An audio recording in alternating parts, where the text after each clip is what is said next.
नमस्कार। आज महाराष्ट्र दिन। मनसे सोशलतर्फे आपणा सर्वांना महाराष्ट्र दिनाच्या खूप खूप शुभेच्छा।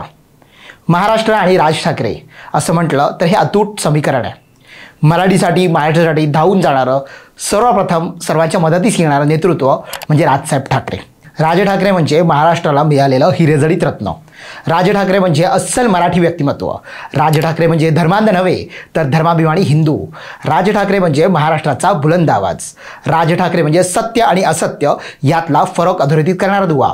राज ठाकरे म्हणजे महाराष्ट्र प्रेमाचं निस्सीम उदाहरण। राज ठाकरे म्हणजे या इथल्या महाराष्ट्राच्या मातीला आणि आई समान असलेल्या मराठी भाषेलाही अभिमान वाटावा असा जिगरबाज सुपुत्र। आपली अस्मिता जपणारा आणि मातृभाषेवर जीवापाड प्रेम करणारा नेता। दुर्दैवाने ह्याच मातीत जन्माला आलेल्या काही नतदृष्ट लोकांना राज ठाकरे कळले नाहीत, किंबहुना मुद्दामूनच कळून घ्यायचे नाहीत। कारण राज ठाकरेंचं महाराष्ट्रात वजन वाढलं तर इतर राजकारण्यांची झोळी कायमच रिकामी राहील।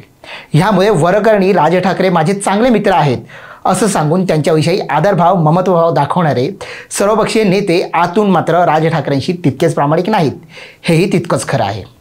राज ठाकरेंसारखा सह्याद्रीसम कणखर नेता इतर दुसऱ्या कुठच्या राज्यात जन्माला आला असता तर त्या राज्याने त्यांना डोक्यावर घेऊन त्यांच्या हातात सत्ता दिली असती।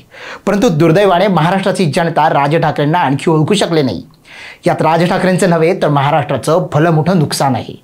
महाराष्ट्राचा सर्वच बाजूने होणारा रास थांबवून महाराष्ट्राला जर त्याचं गतवैभव प्राप्त करून द्यायचं असेल तर महाराष्ट्रासमोर केवळ एकच पर्याय आहे आणि तो पर्याय म्हणजे राज ठाकरे। हे जेव्हा महाराष्ट्राची जनता स्वतःच समजून घेईल त्या दिवशी खऱ्या अर्थानं महाराष्ट्राला सुवर्ण दिवस येतील। पण इथे समजून घ्यायचंय कोणाला? इथे राज्यातील सर्वच पक्षांनी मीडियाला हाताशी धरून काही IT सेलला हाताशी धरून राज ठाकरेंची नाहक बदनामी केली। अरबी समुद्रातील छत्रपती शिवाजी महाराज स्मारक असो किंवा इंदू मिल डॉक्टर बाबासाहेब आंबेडकर स्मारक असो, टोलनाके असो वा कडवट मराठी भूमिका असो, सगळ्यांनी राज ठाकरेंचा विरोध केला। राज ठाकरेंनी हेच विरोध केलेले मुद्दे आज ते सगळे मुद्दे तुम्ही पुन्हा एकदा निक्षून पहा। राज ठाकरे जे तळमळीने बोलत होते ते प्रश्न आजही अडकून पडले आहेत आणि आपण भ्रामक कल्पनांच्या मागे धावतो आहे।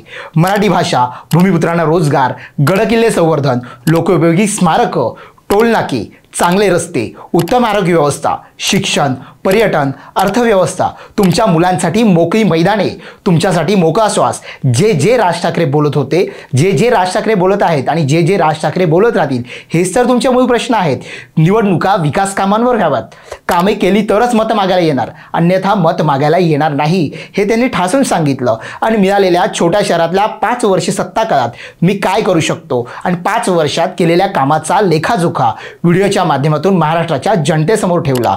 या भारत देशात असं उदाहरण समोर ठेवणारे राज ठाकरे पहिलेच आणि एकमेव नेते आहेत। पण वैचारिक वारसा लाभलेल्या आपल्या महाराष्ट्राने दुर्दैवाने राज ठाकरेंचे हे व्हिडिओ कधीच लक्षात घेतले नाहीत। त्यांनी लक्षात ठेवले ते फक्त लाव रे तो व्हिडिओ। राज ठाकरेंचा ह्यात दोष तो काय? ह्याच वैचारिक महाराष्ट्राने आणखी समृद्ध व्हायचं असेल तर लाव रे तो व्हिडिओ ऐवजी राज ठाकरेंनी केलेल्या कामाच्या प्रेझेंटेशनचे व्हिडिओ लक्षात ठेवले पाहिजेत, ते व्हिडिओ आठवले पाहिजेत। आजची सगळी दुर्दशा पाहता महाराष्ट्राला राजकीय चिखलाच्या दलदलीतून बाहेर काढायचं असेल तर ते फक्त राज ठाकरेच काढू शकतात। त्यामुळे फक्त एकदा राज ठाकरेंवर विश्वास ठेवून बघा। आता राज ठाकरेंशिवाय महाराष्ट्राला पर्याय नाही। महाराष्ट्राला त्याचं गतवैभव पुन्हा एकदा मिळवून द्यायचं असेल तर केवळ राज ठाकरे ही गोष्ट अंमलात आणू शकतात। मराठी माणसाने येणाऱ्या विधानसभेत राज ठाकरेंना महाराष्ट्राचं सारथ्य करण्याची एक संधी द्यायला हवी। तेव्हा त्यांच्या एका हातात महाराष्ट्रवाद असेल आणि दुसऱ्या हातात महाराष्ट्राचा विकास आराखडा असेल आणि इथूनच महाराष्ट्राच्या नवनिर्मितीची नवी कथा राज ठाकरेंच्या हातून लिहिली जाईल।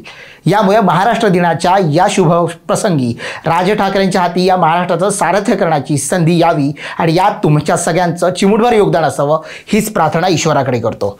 जय हिंद, जय महाराष्ट्र।